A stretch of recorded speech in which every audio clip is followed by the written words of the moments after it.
Okay, welcome back. So I am in my spiritual room, my altar room, where I try to make it a good habit to come up a particular day out of the week. Sometimes I may need to come up before that day or whatever the case may be. This video is going to be pretty fast because I'm already in here. And when I come in here, I give my egungun and the energy that is here with me my attention. So I wanted to basically show you a piece of the room I was granted permission to, as long as I gave you guys a story, right? As long as I made it beneficial, okay? So, all right.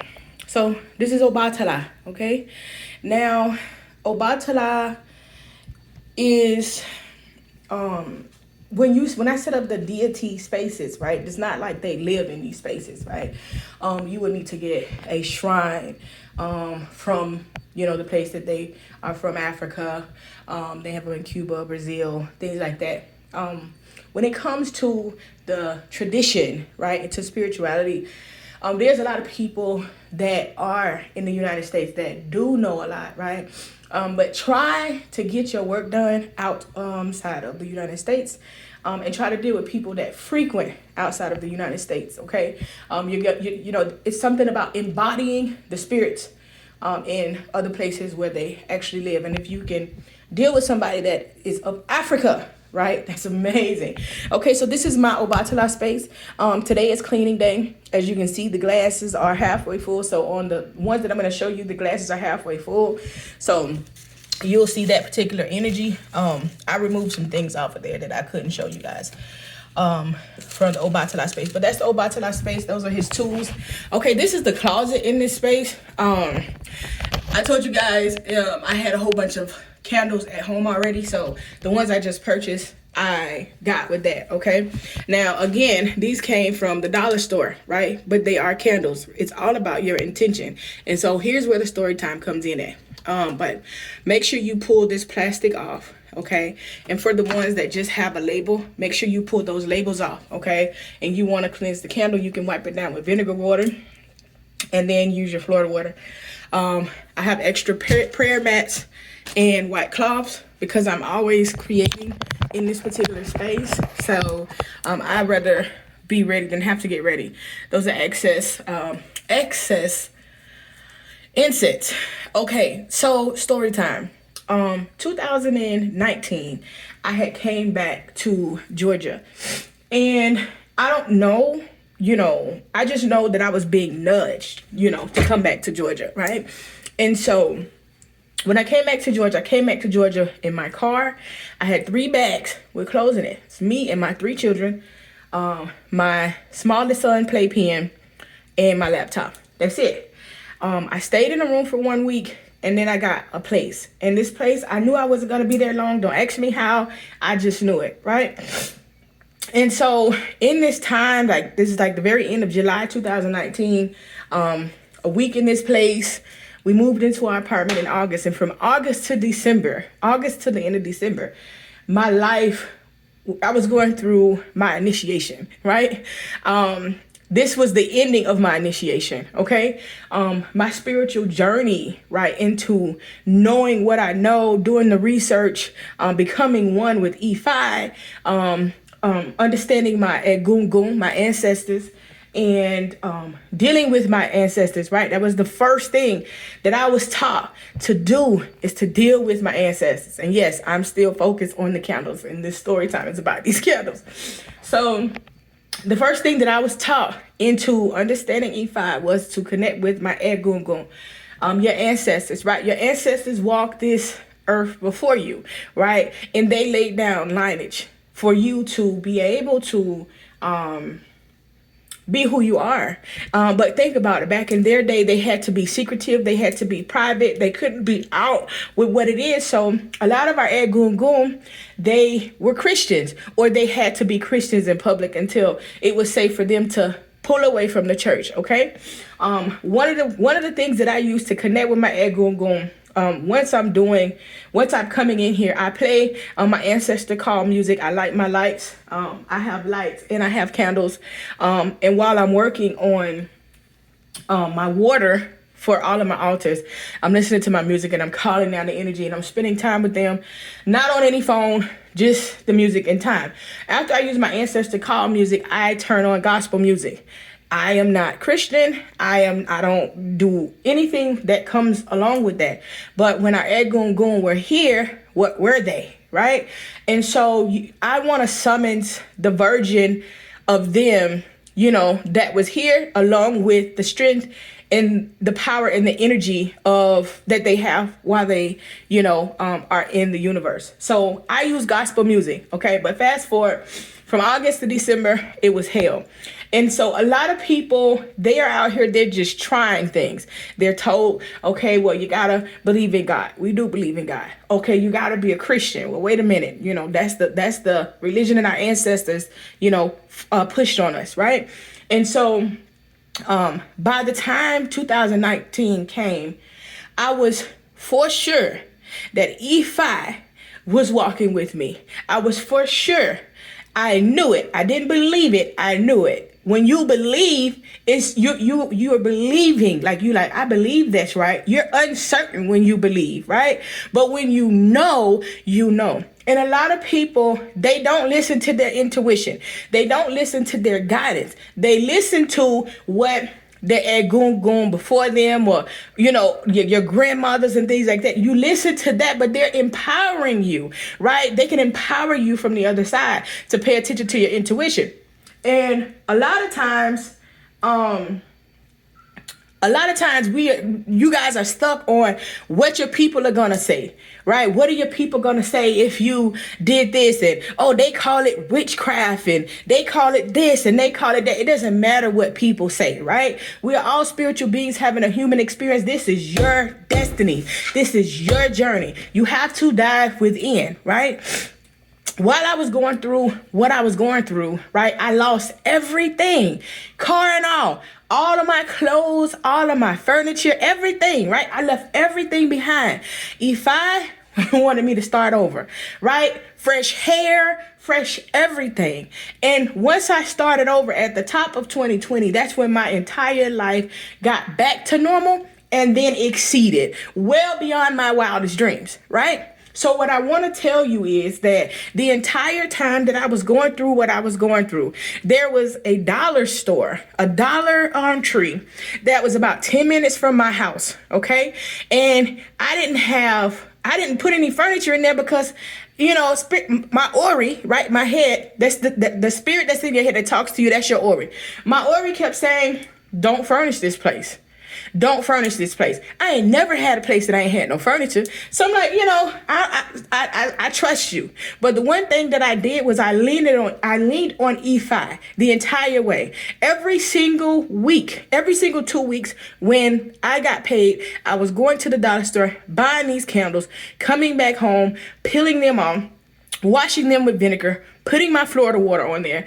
And I don't have nowhere near the setup that I have now. As you can see in the very beginning of the last video, I was saying that you have to use what you got. Baby, I was using kitchen herbs, right? Getting the good stuff, using kitchen herbs, but it was my intention, right? And I leaned on E5. A lot of people go through trials and they go through things and they feel like their life is upside down, and you want to find a reason to blame, something to blame for your life being upside down. And so when you start following the tradition, you look and be like, oh, it got to be this. Or, oh, it's this witchcraft. Or, oh, it's this voodoo. Oh, it's something on me. But no, it's you, right? It's you. Because once you go and get rid of that, you're going to not only regret it, but you still going to go through what you're going through. So when you go through something and you a diehard Christian, devout Christian, you don't be like, oh, okay, well, it's God and I'm going to stop going to church. So stop questioning what your intuition is telling you. Now, I'm going to tell you, everyone does not belong directly in E5. You have to be chosen for E5. But if your heart is nudging you, but you're like, I don't know, I want to, I don't know. If you get the nudge in your spirit to be like, I need to go learn, it starts just like that. And once spirit gets on you, spirit is going to nudge you and going to disrupt things that are happening until you make spirit completely come in and change your direction. And you definitely don't want spirit to do it. My honey was talking to me and he was like, yeah, I don't want spirit to do it. I'm like, oh, trust me, I know, right? When your life gets to the point where you are completely disrupted and everything that you touch is turned into shambles, it's because spirit has told you, because God has pushed you, because your Ed Goon has tried to guide you.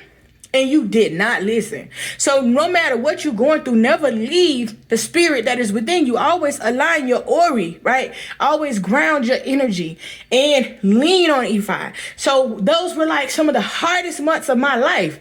But guess what? I leaned on E5 even more. And because I passed that test of leaning on E5, when I felt as though there was nothing left, when I had nobody to have my back, and I had 2 small kids coming back up here, I leaned on E5. E5 brought me through it like no other. But you couldn't tell me that when I was in the mix of it, right? Why would you leave Florida and come back here? I only went to Florida because I was having issues with a person in my life, and I needed to be around my family. So once I, got past that, that's when I came back. I've been in Atlanta since 2009, right? So people say, why you move and you weren't ready? I was like, I was nudged to. You know what I'm saying? So take that leap. And when you take that leap and you truly believe, if I got your back, I'm just trying to tell you. So listen, behind me on this entire wall is my ancestor altars, okay? So if you see me moving the camera a certain type of way, it's because I cannot show you guys my ancestor altars, okay? Under no circumstances, it's multiple. But these are my, and guess what? These are prayer rugs, prayer cloths, whatever you call them. You do see them like in the Muslim community or whatever. In the Yoruba tradition, you may see these, you may see the wooden mats, right? Whatever's comfortable for you, whatever floats your boat, right? It's the energy. They don't belong to anybody. So these are the prayer cloths that I have. As you can see, they're pointing this way and they're pointing that way because of the altars, okay? And there's another altar like right behind me because I have 2. That's why it takes up the whole wall. So if I need to align to that altar, or I'll just go in the middle so that I can appease to both. All right. What you see under here is water. So I keep specific water for my ancestors that's different from the house. And then these 2 jugs over here are vinegar. That's what you use to clean your cups. That rag has only been used for the cups on my altars in my spaces in here. So buy a new white cloth and keep that in your space, and you only use that cloth. When I clean my glasses, I use vinegar. I use vinegar. So this is why I got this white pail right here. I got the white pail because instead of me going back and forth to the bathroom, I'm gonna clean them and then rinse that out and then call it a day. It makes a lot of sense. So anything that comes into my prayer room stays into my prayer room. I don't take it to any other part of the house. These sunflowers right here, they're going to go on my Oshun space. I don't just create a space and just be like, okay, there's a statue, there's their tools. I make it personable to the Orisha, right? And so keep in mind that the Orisha is within you, okay? Whatever Orisha stands out to you, whatever Orisha calls you, they are within you. So I had to come in here and say, okay, can I show them, certain parts of the room I know what not. And this is a pretty big room, right? And the entire room is filled with stuff. So I'm going to show you. On the last video I did, I showed you guys me being in the store, getting these things. I think you're going to always buy glasses. And I'm going to use majority of these glasses today because I set up a new altar. These are for designs and stuff like that, okay? So as you can see down here how I made these things with the marbles. So I have them there. This is Yemaja, okay? This is my principal Aisha. So as you can see, this is pertaining to her. This is a crown. Those are her tools. That's her statue. Okay. There's a blue bow. I leave, if you notice, the front of their space open, because if I want to come, when I come give them an offering, I put their offering in that particular space. Okay. So I have 2 racks here. Of course, there's palm oil. When your palm oil gets thick like that, put it in the microwave for a couple minutes and then it'll balance back out. There's Florida water. The brown box is resin. These are standalone candles and altar candles. Candles I use for my altar. Here, as you see, I have a lot there, but this is just a stationary area. Okay. One of the main offerings that I always give to my ancestors, ancestor money. Okay. And this is my quadrant. Okay. So, I brought something else to do, like a candle burning or something like that, but yeah, that's the quadrant. So, this space right here, right, as I haven't come in here, but I'm gonna open up the hard candy down there. Mind you, if you give your ancestors candy, so you give the deities or your ancestors candy, you want to give them candy that does not have palm kernel oil. They do not like palm kernel oil whatsoever. And we give our Egungun and some deities palm oil, but I don't like to give them candy with just palm oil in it because I don't trust their palm oil. This is Eshu. This is Eshu. This is my Eshu space, okay? Personable to Eshu. Again, I have a space open when I give offerings. That's there, okay? I did buy more candy today that I'm going to open up for everybody and put, candy in their space. It was so hot, y'all. I was supposed to stop to the liquor store and get more smaller bottles of whiskey and things like that. And I was hot, but I'm going to go later, okay? Because I actually have something that I need to do, but I didn't. Your ancestor altars always need a mirror on it. So this is what those are. Mirrors I got for my ancestor altars, okay? This right here, Olokun. This is Olokun space, okay? His tools, things that that he likes, his statue, so on and so forth, okay? This is not a cheap process, okay? So you do what you can when you can. As I told you guys, I started out with just one table. And I had my ancestor names on that table. Okay, that's it. I started out with one table. Well, 2 tables. I had, the first thing I did, I had the ancestor table. And then the other table that I got was Ye Maja. So Ye Maja has been with me for a very long time. The other ones have come along after Ye Maja. So it's Ye Maja, then Obatala, then Olokun, and then Eshu, and then Oshun, right? And then there's still more, right? So in whomever I'm guided to add, in this space, I will. Not all deities will be in this space, right? So you go with your heart, okay? But we are in Oshun space. And as you can see, it's very personable to Oshun. This gold basket is going to be Oshun basket as well. So I'm going to put it over in this particular space. So I just wanted to show you guys the deity space and finish setting up in here. Again, I'm about to go and spend time with them for an hour or 2. Then I have a coaching session that I have to do. But I just wanted to share this with you guys because it's so beautiful and it's so amazing. And start where you are and work your way up. Ashe.